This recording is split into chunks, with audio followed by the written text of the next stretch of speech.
welcome, a Critical Minerals panel, Investing in the Mineral Rush. 2 years ago, I presented here and I was about to go to the Tedeschi Trucks concert, and one of my favorite songs of theirs was Bound for Glory, and I wrote kind of like Lithium, Bound for Glory, and that was the heyday of the last cycle in New York. That lithium is not as well followed as maybe in some other jurisdictions like Australia, where Stuart is from. But so I'm Howard Klein from RK Equity. I also manage, have a bunch of content creation, a YouTube channel called Rockstock Channel, an audio podcast called Lithium Ion Rocks, and a newsletter called Lithium Ion Bull. So, and I'm on Twitter. My handle is @LithiumIonBull.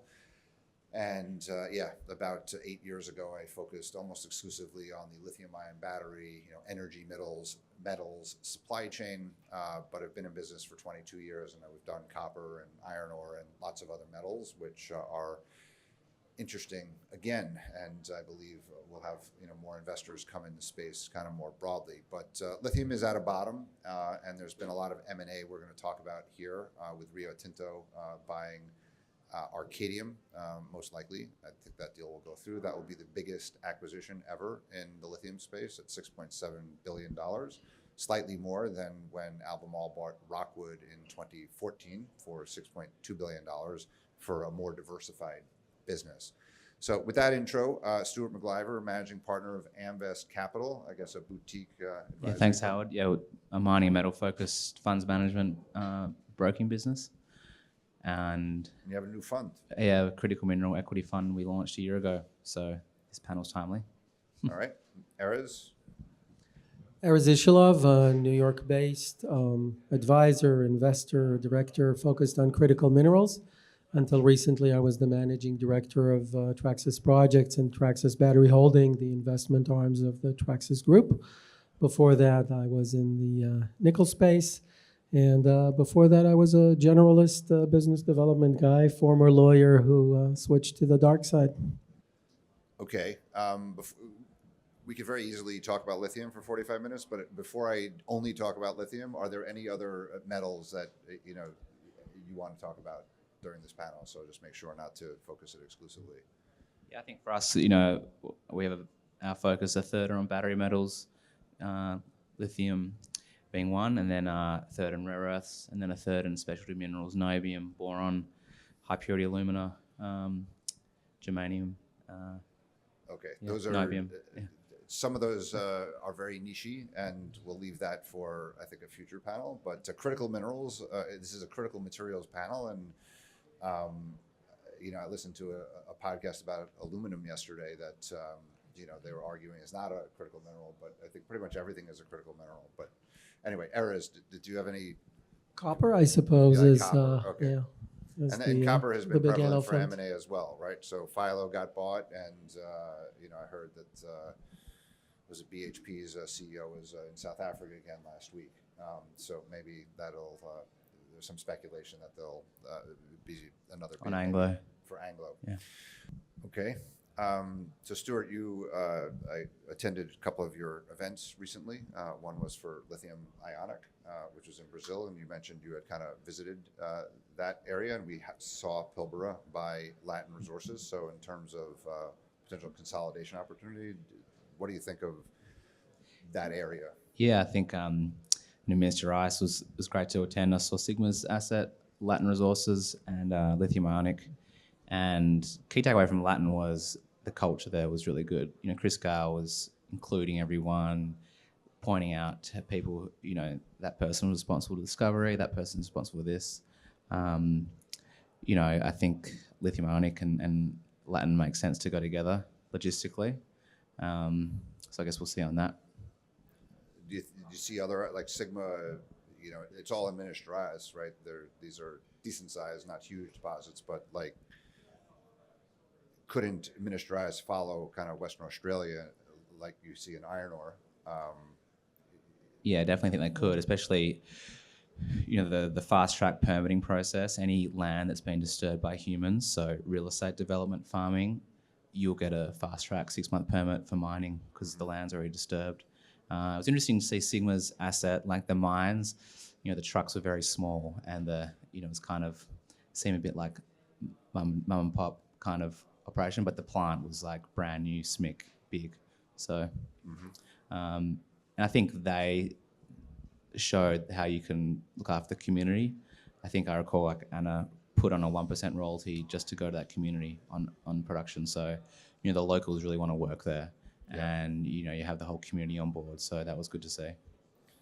Yeah, we interviewed Anna, and we saw you together. You took a picture, Erez, at their investor day, not too long during Climate Week.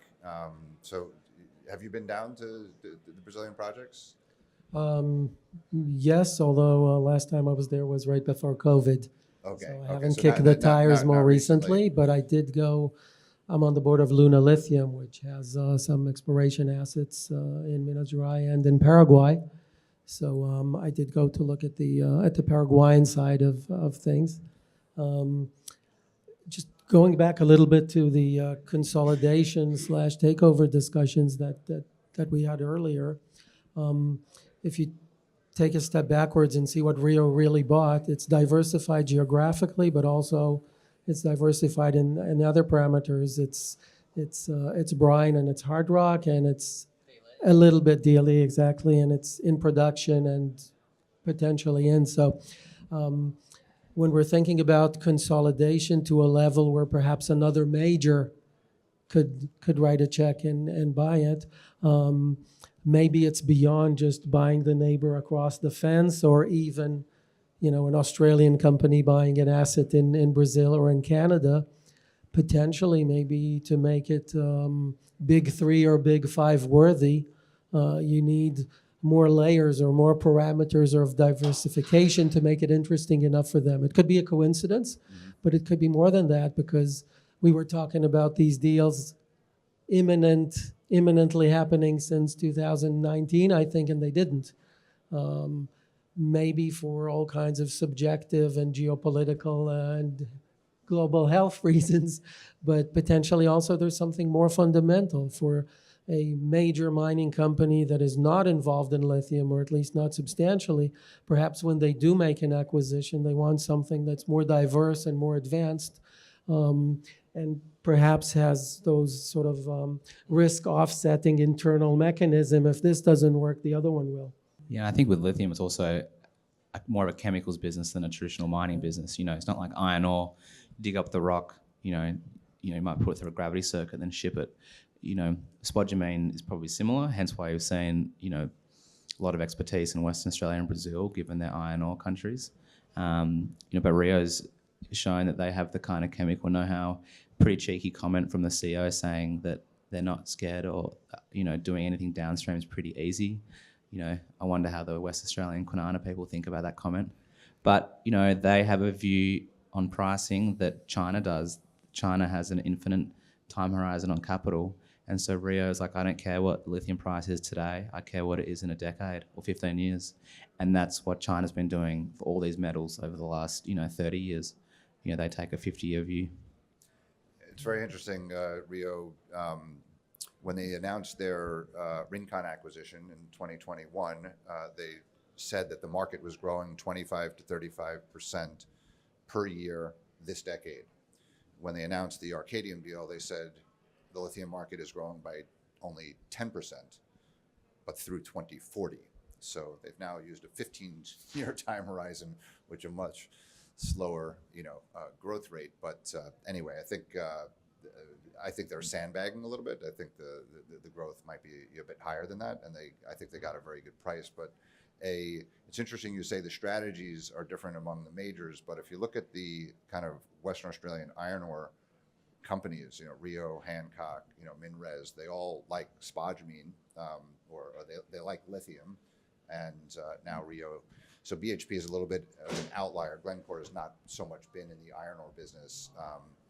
I guess Anglo has, so I don't know what their strategy, related They're selling assets now. They're selling their nickel, their whole nickel cluster in Brazil, and Horizonte, by the way, because of the CCAA is also doing that. So, if we're on the nickel side, the let's call it Caribbean or South American laterites are not doing as well as the as the tropical ones in the Indonesia, Philippines, French, New Caledonia, etc. Anna was more interested in going to sulfate than she was in consolidating Yeah. within Ministrios. That was The- heard it talked about, quite a bit. I know AVZ was talking about it in DRC because to ship, and Pilbara is talking about some intermediate product. I don't know, Phosphate, yeah, is it lithium phosphate.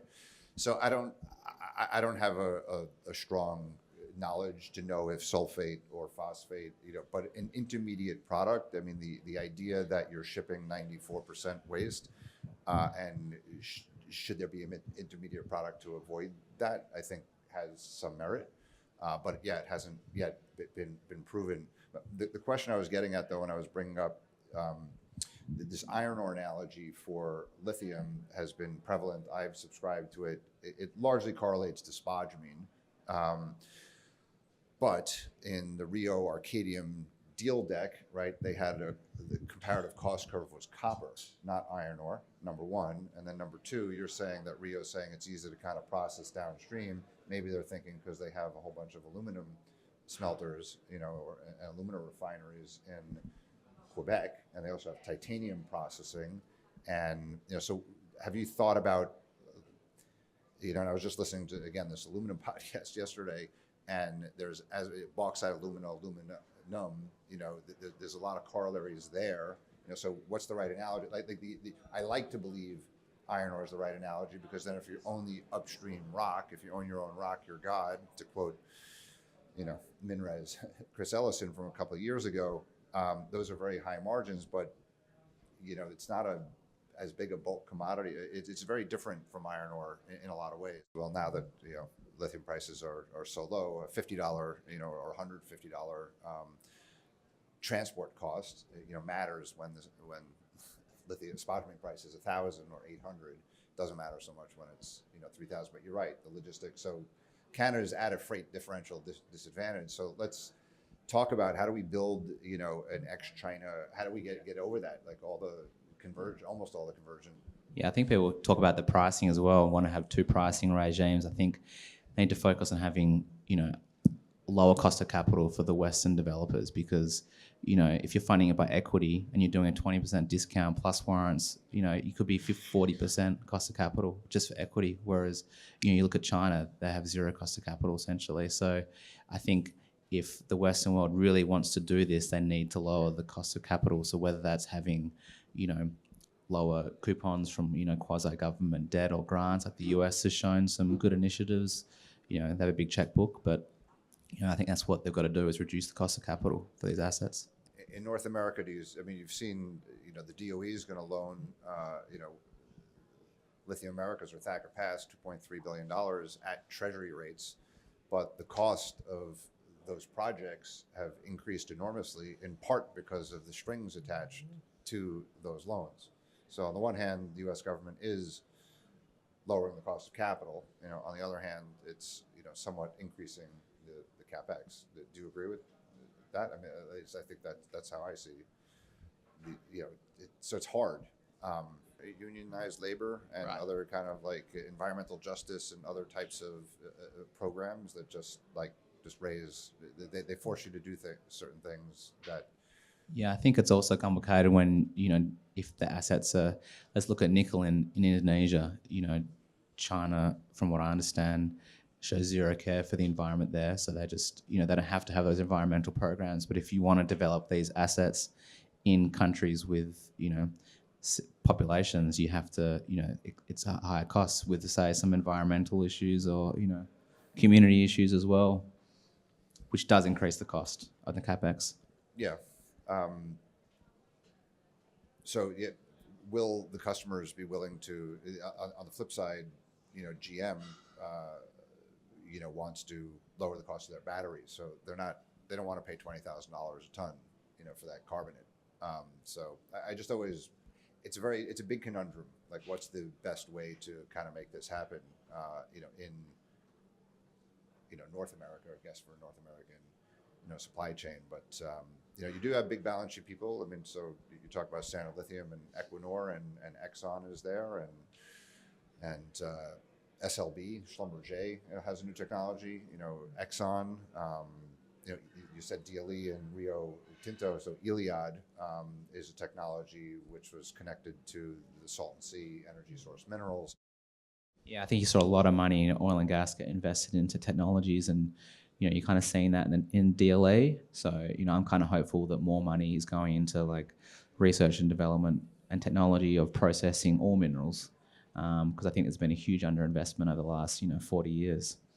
The fracking boom with gas saw a huge increase in money spent on ways to optimize those operations and make them cheaper. There is a bit of R&D going in that direction. Things like, microwaving the rock instead of roasting it as a way to open it. There's an interesting company actually that came out of the New Lab stable and are now well funded and already doing their Series B, called Eden Geopower, which is in the how to use less energy for mining, crushing, and milling. It's a big consumer of energy in the space, and a lot of it is and it's carbon intense. So they very simplistically zap the rock with a certain current that makes it more fragile and brittle, therefore easier to mine, but also easier to leach.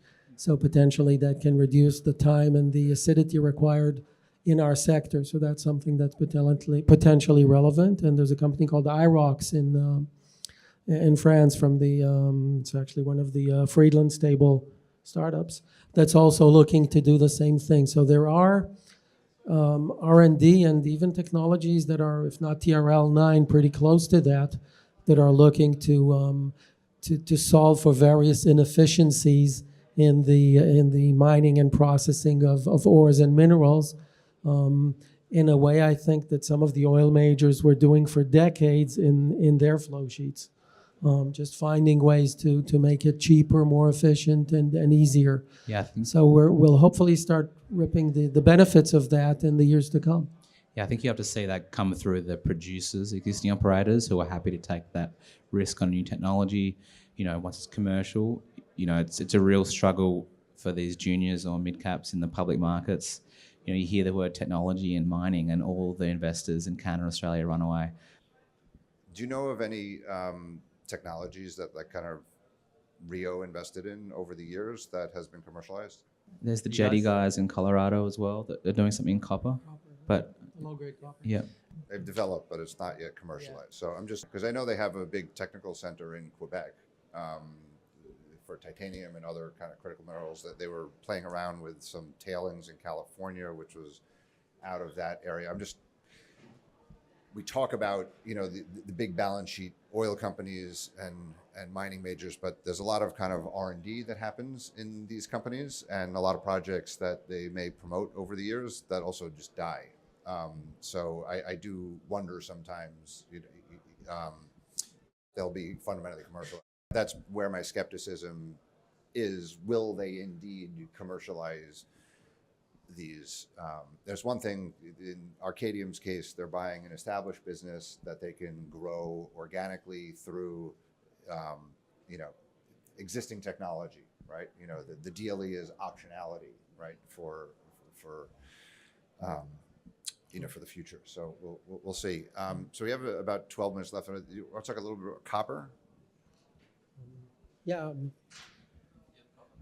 Yeah, the copper. Yeah, no, definitely, yeah. We don't have to talk about copper. No, we don't have to talk about copper, but we can talk about copper. One thing I do want to talk about before we forget is, and I think you mentioned it in our prompt on our email prompt, is alternative cathode chemistries or cell chemistries in general. Yeah, I want to talk.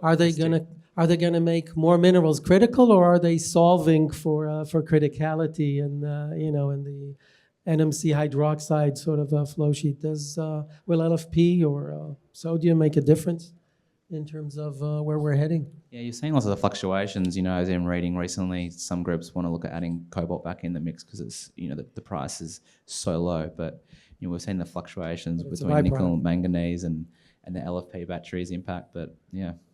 And Thacker Pass, that is not going to come on stream really 2028, but they have now, I don't know, a 20-year offtake, stage one with a right for stage two offtake. So they're thinking very long term, and that's carbonate. So GM definitely seems to be planting a very firm foot. You said the next 5 years may be spoken for, but looking at a long-term future, I guess carbonate could be converted into other chemistries as well. So if you start there, they're not totally beholden to it. But anyway, it's just we'll see how that evolves. But did you guys have a view on hydroxide versus carbonate, in North American market? If we are going to go to North American LFP, at least to some proportion, and that maybe will be something that we were talking a lot about the slowdown of the acceleration rate of adoption here, and how we perhaps just marketing 101 finished. There's no more early adapters, and now you're with you have to convince the average Joe, and you need your Model T. Not everyone wants to spend $125,000 times two to go to the supermarket. Yeah. So from that perspective, LFP and maybe MFP is a solution. The Chinese, again, have an advantage here because the iron phosphate comes from recycled material and a different supply chain over there from the titanium. While here it's going to be, we're going to need to figure out our IRA compliant iron and phosphorus. But it looks like there's a lot of work going on in that direction. Mitrachem just got approved for their both the federal grant and the Michigan State grant, and it looks like LFP and potentially LFP will start being produced here. So maybe it's sort of it's a coexistence that's application specific. Yeah, I think as long as the infrastructure, the charging stations are in place that you can handle a different battery, people shouldn't worry about what goes in the battery. Leave that for people above my pay grade. But as long as any new battery can fit in, say if we're talking about cars, don't do an Apple and have a specific unique charger. Have one charger that fits any car, no matter what battery. If the battery changes, great. If not, it still works. Why don't we talk about that a little bit?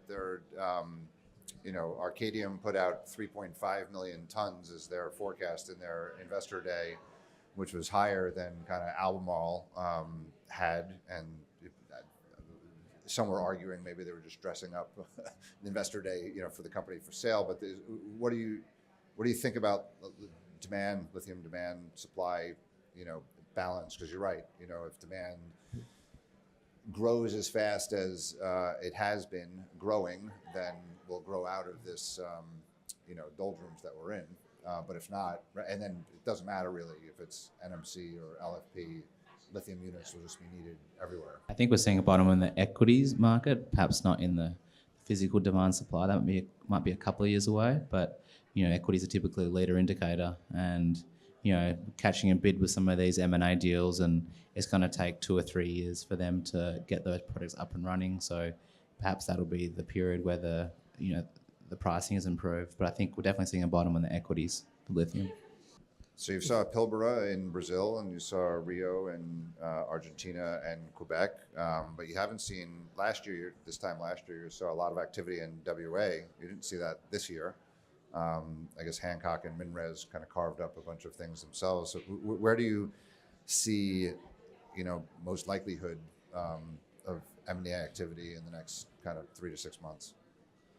I think Canada, Quebec, like Patriot, that's probably a sitting duck right now. I was recently in Perth, got back on Saturday, and it was interesting speaking to some of the lithium CEOs, and with the pricing and the job losses across the whole state, across all commodities. I think Hancock is kind of hurting with the price they paid in Azure, and the downstream guys are hurting there with like their hydroxide facility in Kwinana.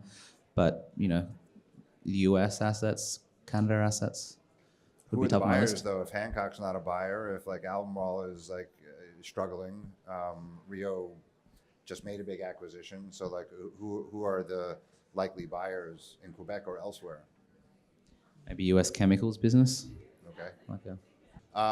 Okay. I was wondering why there wasn't like a kind of private equity kind of competition for Arcadium. If you just kind of pencil it out, if there wasn't a natural alternative buyer like an Albemarle or a POSCO, because the check size was too big. But I don't know that the private equity KKRs, the Blackstones, if they're yet all the way up that curve and can't layer on a bunch of debt. It's not a traditional kind of private equity LBO type. It Yeah, needs that's a right. real miner to buy it, a diversified miner with decades of experience. It's the only way to take it forward, I think. Yeah. Yeah, and patience. Oh, thank you. You talked about briefly that Asian demand is sort of more predictable, the West more of a swing. I'm wondering how much some of these investments, particularly from the U.S. OEMs, might be impacted by changes in some of the incentives in the IRA. I know there's a lot of questions there, but how reliant, or is there just sort of enough global demand that these global players are interested enough across the battery metals? I think the ship sailed for a lot of in the US. If the Republican comes in, even though some people think EVs are woke, I think the incentives are already there. The jobs are created. The factories are being built. So I think it'd be hard to wind that back in the US. And by the way, as a potential strategy, just tracking the companies that were approved for a federal grant and or a state grant, subject to matching, to private sector matching. It already went through a pretty, a very deep due diligence process, ticked a lot of boxes. It obviously has support in several circles for some of these private equities and potentially the private investors, making that a selection criteria and providing the matching to actually help reshore, onshore, reindustrialize the whole energy transition here in the States is probably not a bad idea. Yeah, there's definitely bipartisan support on kind of anti-China and shoring up the functioning West supply chain. Yes, sir. Yeah, just a quick question. I think earlier in the panel, you talked about China having a very long-term 50-year policy or thinking. Is that changing much now with, just some of the global, inputs and suggestions somewhat where they are putting more either defense or they're listening to this more and adapting more? I think their view might have even gone more longer term. They want to be energy independent off the Malacca Strait. And so I think their 100-year view is they want every person in China to, whether you're going from a bike to a car or a bus, to be electric. And their grid is going to be powered by coal and nuclear, all local. And so, they're going to be completely energy independent. Well, thank you all, panelists, for a good conversation, and one-to-one for having us all again, and the audience members for listening. Thank you. Thank you.